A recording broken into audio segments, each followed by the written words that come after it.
Hello everyone, welcome back to our channel Namaste English. आज के इस वीडियो में मैं एक बहुत ही इम्पॉर्टेंट ग्रामर का टॉपिक लेके आई हूँ जो क्लास 9th और 10th सीबीएसई बोर्ड के लिए बहुत ही यूज़फुल है और इस टॉपिक का नाम है determiners. In this video we will cover rules, examples and practice exercises to make the concept super easy for you. So stay tuned till the end and don't forget to note down the key points.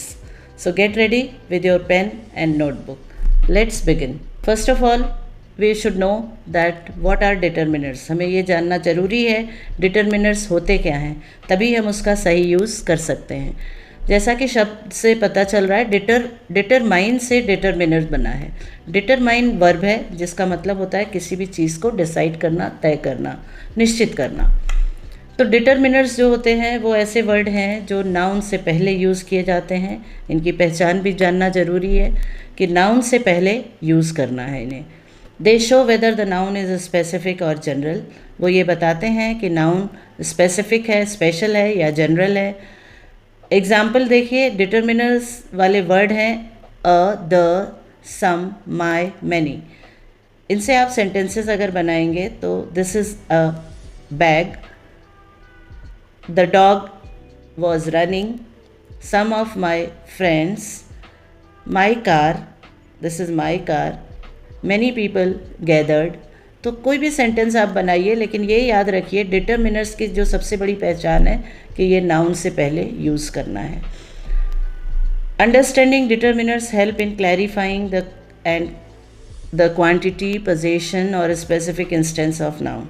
अगर आपने determiner समझ लिया है तो ये आपको मदद करेगा नाउन को क्लैरिटी बताने के लिए, नाउन की क्वांटिटी बताने के लिए, पोजीशन या कोई स्पेसिफिक इंस्टेंस है। Now we will see the types of determiners. Basically there are 8 types of determiners. किसी ग्रामर की बुक में कहीं या किसी साइट पे आपको 9 भी मिलेगा। वो इसलिए कि इनमें से ही 8 में से कोई 2-3 ऐसे टाइप्स हैं जिनको और इजी बनाने के लिए सब डिवीज़न उनका किया गया है। तो जब इनके बारे में आप पढ़ेंगे तो आप खुद समझ जाएंगे कि वो क्या है सब डिविजन्स। तो चलिए पहले नाम समझ लेते हैं। Articles, demonstratives, possessive, quantifiers, numerals, ordinal and cardinal, interrogatives, distributives and predeterminers. पहले हम आर्टिकल्स देखेंगे। छोटी क्लास में भी आपने आर्टिकल्स पढ़े होंगे, द, ए, एन। ये 3 आर्टिकल होते हैं जिन्हें हम 2 पार्ट में डिवाइड किए हैं। डेफिनिट आर्टिकल द माना जाता है क्योंकि वो किसी डेफिनिट चीज़ के बारे में बात करता है। ए और एन जो है वो इनडेफिनिट आर्टिकल है। क्वांटिटी तो बताता है कि एक चीज़, लेकिन वो एक चीज़ कौन सी है, क्या कोई आप उसको सही पता नहीं कर सकते, इसलिए इसको हम इनडेफिनिट आर्टिकल कहते हैं। एग्जाम्पल देख लीजिए, the dog with the long tail, मतलब ये उस डॉग की बात कर रहे हैं, कोई एक डेफिनिट डॉग की बात हो रही है जिसकी पूंछ लंबी है। I have a friend in Canada, यहाँ पे आर्टिकल अ का यूज़ किया गया है। एक फ्रेंड कैनेडा में है, वो कौन है पता नहीं। आई एट एन एप्पल, हमने एक एप्पल खाया, कौन सा खाया, कहाँ से खाया, नथिंग न्यू। तो इसलिए इसको इंडेफिनिट आर्टिकल बोलते हैं। दूसरा डिटरमिनर है क्वांटिफायर्स। क्वांटिफायर का मतलब है क्वांटिटी को जो डिसाइड करे। क्वांटिफायर जो है ये डिटरमिनर नाउन के अमाउंट या क्वांटिटी को बताता है, लेकिन अब इसको भी कई जगह 2 पार्ट्स में कर दिया जाता है, काउंटेबल एंड अनकाउंटेबल, क्योंकि नाउन कुछ को गिना जा सकता है और कुछ को नहीं गिना जा सकता। अब एग्जाम्पल देख लीजिए, there is a lot of water, water can not be counted, it can be measured to some extent but can't be counted. There are 2 tables, can be counted, tables count कर दिया गया है। तो इसी तरह से कुछ और एग्जाम्पल्स हैं जो काउंटेबल एंड अनकाउंटेबल नाउन में यूज़ किए जाते हैं, जैसे some, any, many, few, several, all, none, each, every, both, either, neither. अब आता है डेमोन्स्ट्रेटिव डिटरमिनर। डेमोन्स्ट्रेटिव प्रोनाउन भी होता है, कुछ इससे मिलता जुलता है, लेकिन जैसा कि मैंने आपको कहा जो डिटर्मिनर्स है वो नाउन से पहले आता है। तो अब आप देखिए डेमोन्स्ट्रेटिव की पिक्चर में बताई गई है कि सिंगुलर में हम दिस का यूज़ करते हैं, और सिंगुलर में अगर दूर की चीज़ है तो दैट का यूज़ करेंगे, प्लूरल में दीज पास के लिए और दोज दूर के लिए। अब देखिए इसको यूज़ कैसे करना है। I have heard this song before. अब कई बार आप ऐसे भी कई एग्जाम्पल अगर आप देने लगोगे तो आप ये भी बोल सकते हो दिस इज़ अ बैग, लेकिन यहाँ पे दिस से सेंटेंस स्टार्ट हो रहा है, तो इसको आप डेमोन्स्ट्रेटिव प्रोनाउन कह सकते हो। लेकिन डेमोन्स्ट्रेटिव डिटर्मिनर के लिए देखिए जैसे सेंटेंसेस में नाउन से पहले यूज़ किया गया है। I have heard this song before. Do you know where these books have to be kept? Can you help me with this lesson? Blanny has not returned that book. This place is very beautiful than you had described. तो ये हो गया आपका demonstrative. फिर आता है numerals. Numerals को भी जनरली कहीं कहीं डिवाइड किया जाता है कॉर्डिनल एंड ऑर्डिनल। न्यूमरल से मतलब है नंबर रिलेटेड। न्यूमरल्स जो है वो नंबर को डिसाइड करता है किसी भी सेंटेंस में, और ये नंबर दो तरह के होते हैं।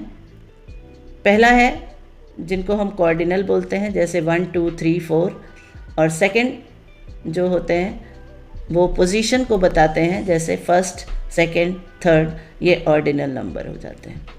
एग्जाम्पल देखिए, he is the first boy who has joined the school. I shall meet him the next week. He has 2 daughters. I met 3 young men at the station. अगर आप ध्यान देंगे तो जो भी ये डिटर्मिनर्स यूज़ किए गए हैं नाउन से पहले, जैसे पहला है he is the first boy, boy noun है उससे पहले। दूसरे सेंटेंस में week next week. He has 2 daughters, daughters भी नाउन है 2। I met 3 young men noun 3। तो ये न्यूमरल्स हो गए। इसके बाद आता है डिस्ट्रीब्यूटिव्स। जो डिस्ट्रीब्यूट वाले वर्ड होते हैं, ये ऐसे डिटर्मिनर्स हैं जो इंडिकेट करते हैं individual number of a group और distribute the noun among several people. For example, इसमें जो एग्जाम्पल वर्ड हैं डिटर्मिनर्स जो इस कैटेगरी में आते हैं वो हैं each, every, either, neither. He met each guest, वे हर अतिथि से मिले। दूसरा है the minister visited every flood affected area. Every, people stood in either side of the road, लोग सड़क के दोनों किनारों पे खड़े थे। Neither member came to attend the meeting, मतलब कोई भी मेंबर मीटिंग में अटेंड करने के लिए या भाग लेने नहीं आए। इसके बाद आता है पोजेसिव, जो बिलोंगिंग को बताता है, ऐसा डिटर्मिनर जो बिलोंगिंग को बताए, जैसे my, your, his, her, its, our, their. अब ये पोजेसिव डिटर्मिनर्स में आप अगर प्रोनाउन आपको पता है तो इजी होगा समझना। जैसे फर्स्ट पर्सन में पोजेसिव डिटर्मिनर होगा माई, सेकंड पर्सन, ये सिंगुलर की बात कर रहे हैं, और second person your, third male के लिए हिज का यूज़ होता है, एंड थर्ड पर्सन फीमेल के लिए हम हर का यूज़ करते हैं। और ऑब्जेक्ट के लिए थर्ड पर्सन में इट्स का यूज़ करेंगे। फर्स्ट पर्सन प्लूरल में माई के साथ अगर सिंगुलर माई है तो प्लूरल आवर हो जाएगा। सेकंड पर्सन योर है, सेकंड प्लूरल योर ही रहता है। थर्ड पर्सन में देयर होगा, ये मेल फीमेल दोनों के लिए है। एग्जाम्पल देखिए, he is my uncle, our neighbour is a rich man, your daughter is beautiful. तो डॉटर से पहले लगाया है तो योर यहाँ पे पॉजेसिव डिटर्मिनर है। Now interrogatives. इंट्रोगेटिव का मतलब होता है क्वेश्चन वाले। ऐसे भी डिटर्मिनर्स होते हैं जो क्वेश्चन पूछने के लिए यूज़ होते हैं, और हमेशा याद रखिए क्योंकि इंट्रोगेटिव प्रोनाउन भी होते हैं। लेकिन डिटर्मिनर्स आपको याद रखना है कि नाउन से पहले इसका यूज़ हो। एग्जाम्पल देखिए, विच, वॉट, whose। अब कैसे यूज़ हुआ है? Which cake would you like, what dress are you going to wear, whose glasses are these. Hope आपको समझ आया होगा इंट्रोगेटिव्स। अब आता है लास्ट, प्री डिटर्मिनर्स। ये predeterminers precede other determiners and modify their meaning by expressing a specific quantity और amount. ये जो प्री डिटर्मिनर्स होते हैं वो मॉडिफाई करते हैं क्वांटिटी या अमाउंट को।